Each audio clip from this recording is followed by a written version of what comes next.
Maruti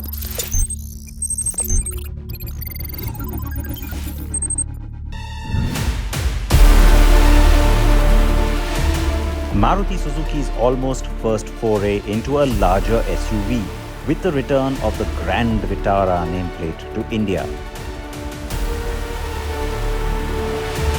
While India did get the second and third generation Grand Vitara or GV, that model line was since discontinued here, while the rest of the world still has the fourth gen. What we now get is India specific and is a joint project with Toyota that gives us the GV and the Toyota Urban Cruiser Highrider. So yes, the cars are essentially twins. And so both models will have the same variant offerings, a mild hybrid petrol with auto or manual two-wheel drive and a manual all-wheel drive. And then there's the strong hybrid CVT with two-wheel drive. Crafted Futurism is the name for the new design language at Suzuki. You see it globally on many models. It's coming into India for the first time with the Grand Vitara. It's a nice bold face and it's a good separation, I have to say, in the face from the styling that you see on the Toyota Urban Cruiser Highrider. That's important and I think it's a good thing because it gives the cars their own identity. Very, very macho and butch, muscular look up front. That's something, that strong statement is something that people are going to like, I think. You do see a very conscious splitting of two stacked areas. So you've got the DRL up here, very modern and very different and distinct in its overall signature.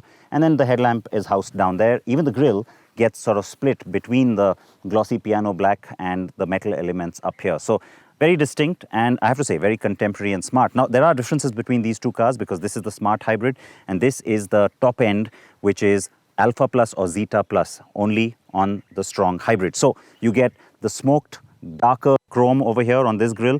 You've also got a slightly metallic plastic grey finish on the skid plate. Over here you have a matte aluminium look and of course regular chrome. The roof rails are different too on both of them. You've got the black roof rails on one and you've got the satin steel finish on this one. And then of course you've got the glossy piano black treatment on the headlamp housing as well as the side cladding on the strong hybrid. And it's the regular plastic black finish, more matte on this one.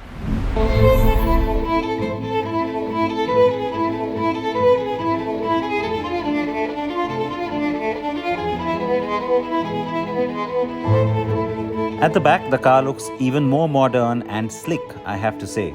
The width is enhanced optically by the tail lights and the car's name. The bulging vertical stack on the bottom corners is a bit unconventional, but that is where the indicators and reverse lights sit. The big chunk of volume you'd think for the Maruti portfolio will come from the Smart Hybrid. Now, this car will be available in 4 variants. There's Sigma, Delta, Zeta and Alpha.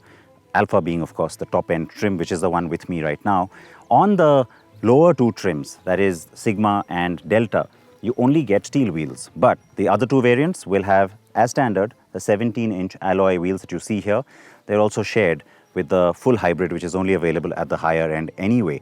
The other thing that's interesting is that while this is, of course, the Nexa Blue is available across the range, on the base variants, you only get a solid red as an option, but on the higher trims, you only get a two-tone red as an option. In fact, the two-tone black roof is only available on 3 of the paint colors overall. There's the white, the silver, and the red. And like I said, there are some little quirks. The brown, for example, is not available on the absolute base version, which is Sigma. So those are some things to quickly look out for. The Nexa Blue itself has evolved over the last few years. I really like how it's done. And yes, I think that that's going to be the car that you'll probably see the most on the roads.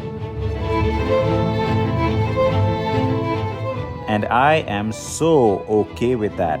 That is a nice and upmarket paint color and finish.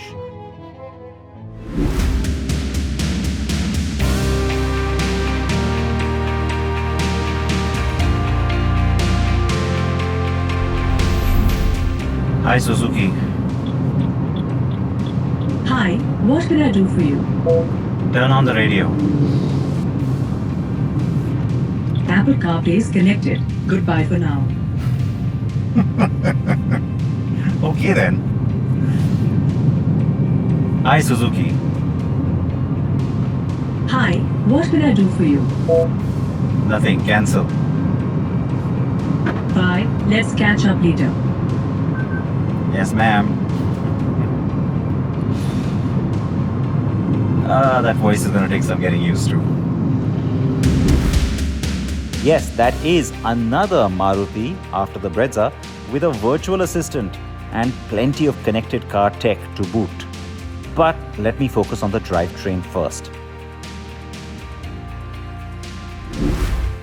The smart hybrid variants have the 1.5 K15C engine, 101 bhp and 137 Nm of torque is what you get.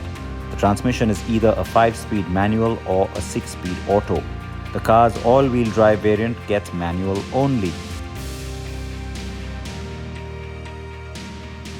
Now, every once in a while, the little battery symbol comes up when it shows the regeneration on the little mild hybrid battery that's on board. What it does for you is it enhances fuel efficiency 6 to 7%, and it gives you a little bit of a power boost every once in a while.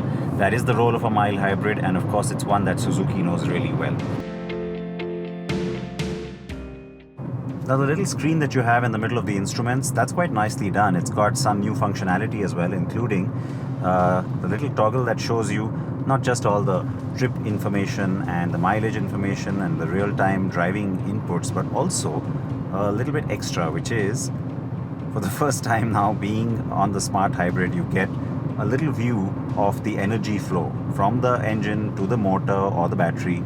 You get to see all of that, and that's a nice little touch. The only thing that irritates me is why the toggle is still here in the instruments and not a little button on the steering wheel, as it should be.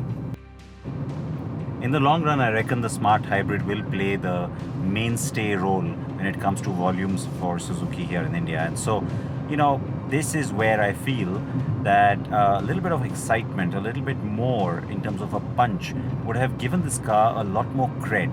Because right now what you're going to find is a lot of people will find it acceptable, but it's not the car that's going to set your pulse racing. To me, that is a bit of a miss, because you do have a segment that has a lot of performers, right? There's also cars which have turbo engines, and that is why I really wonder, at least as an option, if not as standard, why has Suzuki not brought us the 1.4 booster jet even now?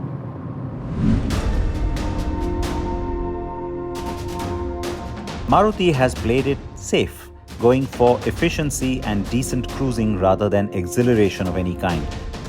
The booster jet would have set the cat amongst the pigeons.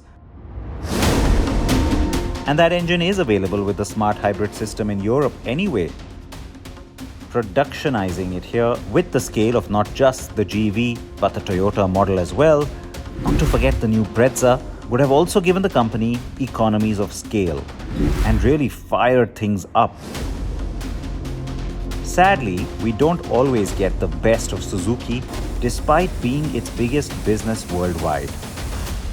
So it's very comfortable, it's very pleasant to drive. You'll find that the operation is very smooth. The automatic works quite nicely. It's very smooth in its operation too. But as I was saying earlier, the punch is missing. And so, it's also been tuned so heavily towards mileage. On the manual, you have 21.1 kilometers per liter as the claimed mileage. On this one, the automatic, it's 20.5. On the all-wheel drive manual, it drops to 19.3, but still really good numbers. But I think that there was such a focus on getting those numbers that, yes, of course, the car's performance dulls somewhat. It comes across as underpowered, even though the engine's otherwise not bad. And especially when you're in automatic mode or drive mode, you find that it's very reluctant to downshift. Thankfully, there are paddle shifters, and so I've been downshifting a lot. And you can, of course, put it one down straight into M or manual mode and control or manipulate the gears only manually as well. Okay, so it does fine, but it will not excite on sheer performance. What about ride and handling?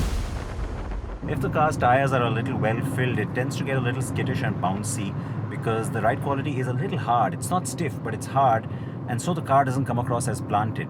The steering, again, is not as precise as I would have liked. However, on the whole, the handling and the overall dynamics are a lot better than previous Suzuki cars. Now that hardness and the ride quality that I talked about is nicely compensated by very comfortable and well-designed seats.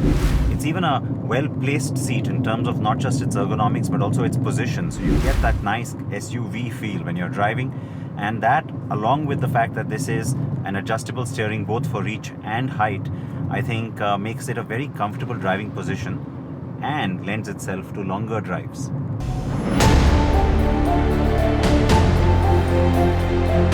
Now I'm switching to the strong hybrid, the one with the Toyota-derived engine. Yes, I know both cars are blue and so it's hard to tell them apart, but you're just going to have to trust me.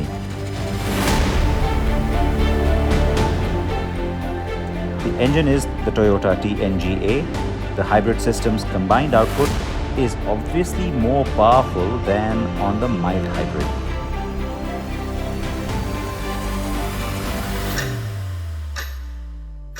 No paddle shifters on this one because it's the eCVT, and that little extra sense of control goes away.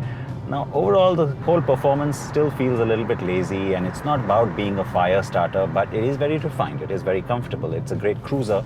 Now these are things that I remember saying just a few days ago. I wonder why. Well, because I said them in the High Rider review, thank you very much. So if you really want to know all the details about the performance of the full strong hybrid system, please go watch the High Rider review.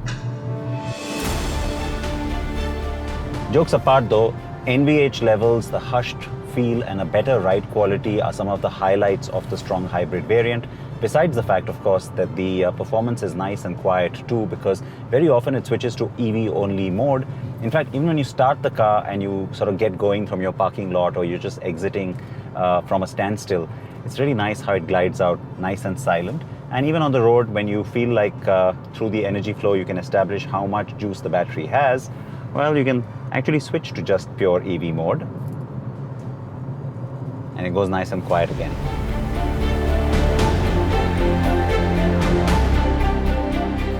You can go up to 25 kilometers on pure EV mode. The onboard battery recharges through the vehicle's regeneration and its engine power. One thing that I had found annoying on the High Rider, and it's obviously carried over here as well, is the screen. The annoying part is not its functionality, not its size, it's just its overall UI. Because, you know, when you're in CarPlay, okay, it's nice and bright, but otherwise you see a lot of reflection in it. It's too dark. I said this last time too. Same problem here again. The steering and the handling feel also are a little bit better on the full hybrid. I have to say that it just comes across as a more refined and a more mature car than the mild hybrid does. Of course, it is the pricing that's going to make all the difference in terms of what eventually gets more volumes.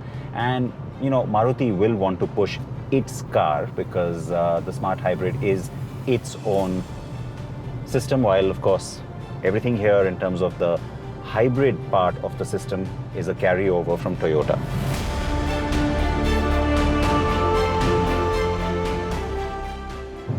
Now typically it's the higher mileage variant that feels most sluggish. Here it's ironic because of course the hybrid system gives you a terrific almost 28 kilometers to the liter, which makes it very attractive from the point of view of how much petrol it sips. But it is also the more powerful, very obviously so, of the twins.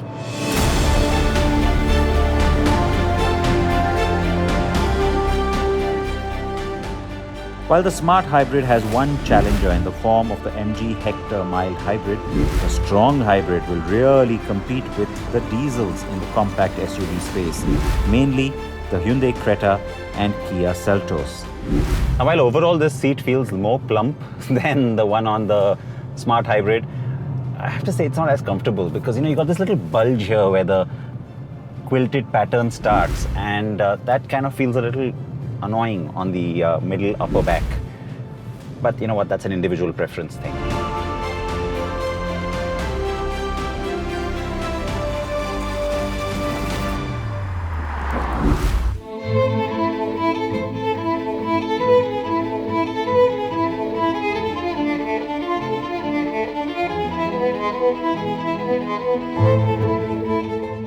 The cabin on the strong hybrid is very similar to the one I've already showed you on the High Rider from Toyota, so lots of bits and bobs are similar. Of course, the styling is a little bit different.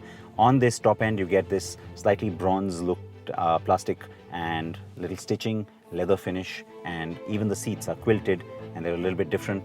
On the Smart Hybrid, the color palette changes somewhat, and of course the finish and the materials are a little bit different. You also don't get the virtual cluster on that one. That's only here on the Strong Hybrid.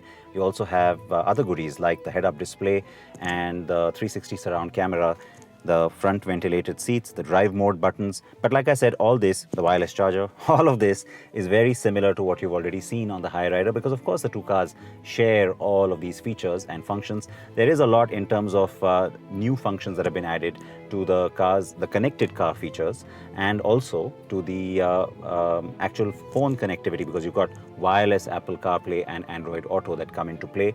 The car looks really, really smart, contemporary, and I have to say, for the first time from Maruti, you get a sense of it being really well loaded. It's not just about the panoramic sunroof or having these features on a list.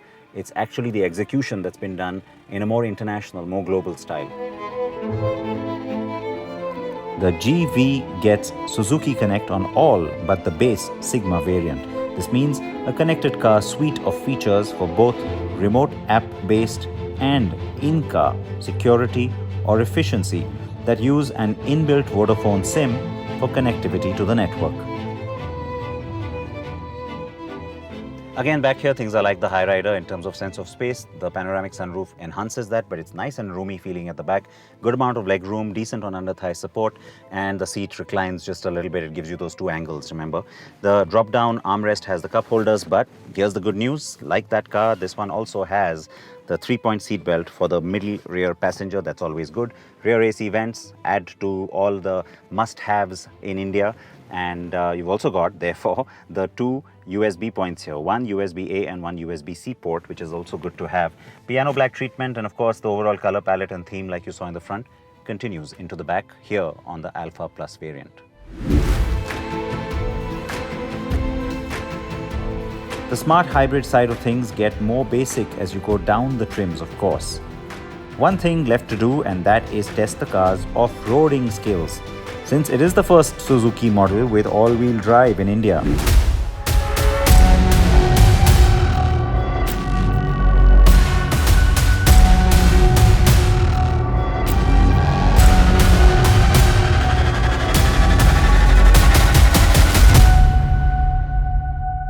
It's a 26-degree angle behind me, and it's been designed to test the approach and departure angles of the car. Now, the whole idea of being at a Maruti Suzuki drive event and doing off-road testing, all-wheel drive testing, I'll tell you what, in so many years of doing so many car tests, this is something very different and very new. So they call it all grip. Let's go test it.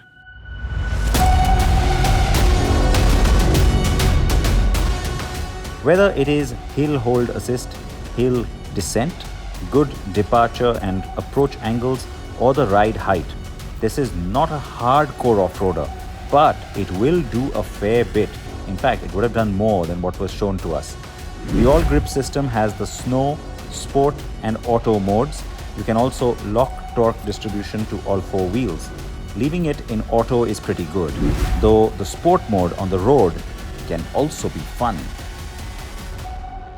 So essentially what you get here is a good enough test of all the skills the car has, all of its off-roading capability, even its 210mm ground clearance, its different drive modes, and of course its suspension setting and the overall tuning.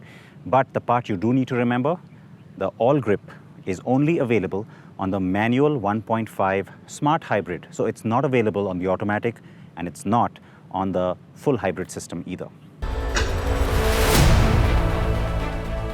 The all-wheel drive will likely not have as much demand, and both brands know it, which is why there will not be too many trims on that one, just the one high-end offering.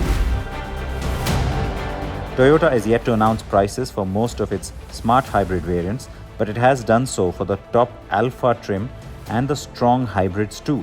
Expect Maruti to stay a bit aggressive at the entry end and be similar on the higher side with the Strong Hybrid.